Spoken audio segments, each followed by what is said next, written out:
Alors que la France vient d'annoncer des aides records pour soutenir les ventes de véhicules électriques, découverte aujourd'hui de la Mini Cooper SE.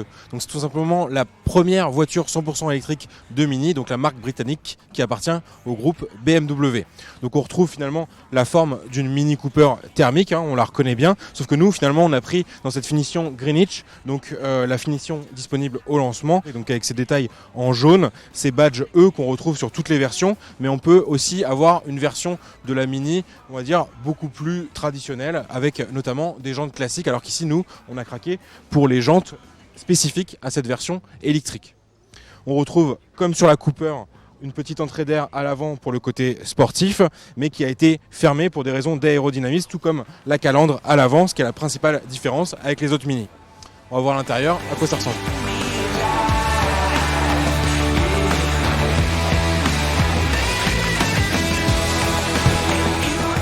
Nous voici à bord de cette nouvelle Mini Cooper SE, donc on retrouve l'aménagement de l'intérieur finalement assez traditionnel sur les Mini les plus récentes, avec notamment un écran tactile 8,8 pouces ici sur notre version qui remplace le compteur qu'il y avait sur les Mini anciennes.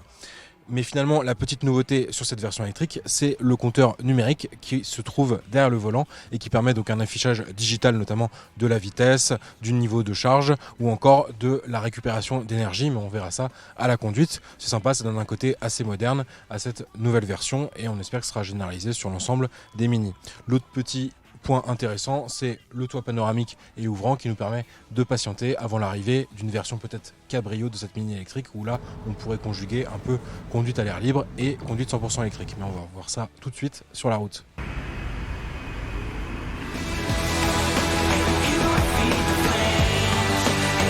Nous voici à bord de cette Mini électrique, donc vraiment agréable, toujours avec ce silence de conduite qu'on retrouve dans ce type de véhicule, et une sacrée patate en fait parce qu'on a le moteur électrique de la BMW i3S, donc ça permet pour se rendre compte de faire un 0 à 60 km/h en moins de 4 secondes. C'est assez agréable en ville où quand ça roule bien, voilà, on a plutôt une conduite assez dynamique.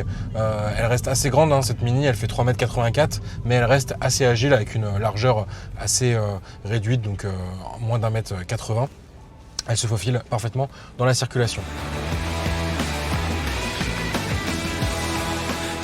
L'autre gros plus, finalement, c'est le freinage régénératif, qu'on retrouve aussi sur pas mal de modèles électriques. Donc lorsque je vais relâcher la pédale d'accélérateur, ça va finalement enclencher une récupération d'énergie au niveau des roues et donc ça va freiner naturellement la voiture. Donc par défaut, il est très fort sur cette Mini, ça peut surprendre un peu au début, mais finalement ça permet aussi de conduire pratiquement avec une seule pédale, la pédale d'accélérateur, que lorsque vous allez relever, finalement, la voiture va freiner assez fort, voire s'arrêter si vraiment vous restez assez longtemps sans appuyer sur la pédale d'accélérateur. Et Mini propose donc sur sa SE un autre mode de freinage beaucoup moins puissant, mais finalement c'est vrai que c'est un peu dommage, on aurait préféré peut-être un système de palette au volant pour beaucoup plus jouer en finesse sur cette récupération d'énergie au freinage et avoir un côté qui correspond un peu à l'ADN un peu sportif, dynamique des Cooper S.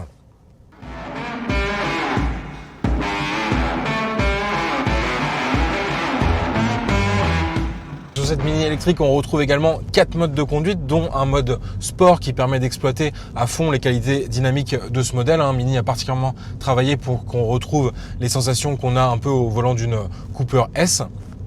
Et un mode green, donc pour économiser l'énergie. Il y a même un mode green plus qui va finalement désactiver la plupart des fonctions de confort, dont la clim, et finalement ça va permettre d'économiser le moindre watt pour arriver à destination, parce qu'en effet c'est un des points noirs de cette Mini électrique, c'est sa faible autonomie.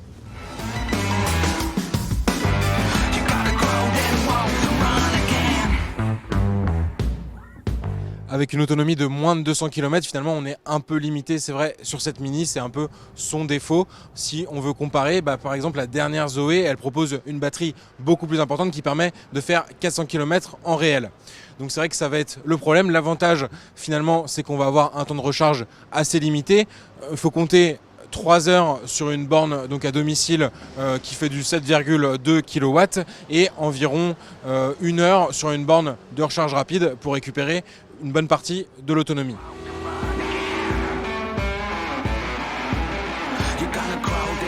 ce défaut finalement pour Mini, ça n'en est pas un, car le discours c'est aussi que la plupart des automobilistes font finalement très peu de kilomètres par jour, environ une trentaine en moyenne, et que donc avec une autonomie à 200 km, on peut très bien faire ces trajets aller-retour sans recharger pendant la semaine et la mettre à charger une nuit seulement par semaine, et finalement avant de partir pour un déplacement long, mais qui est finalement pas vraiment faisable avec ce véhicule.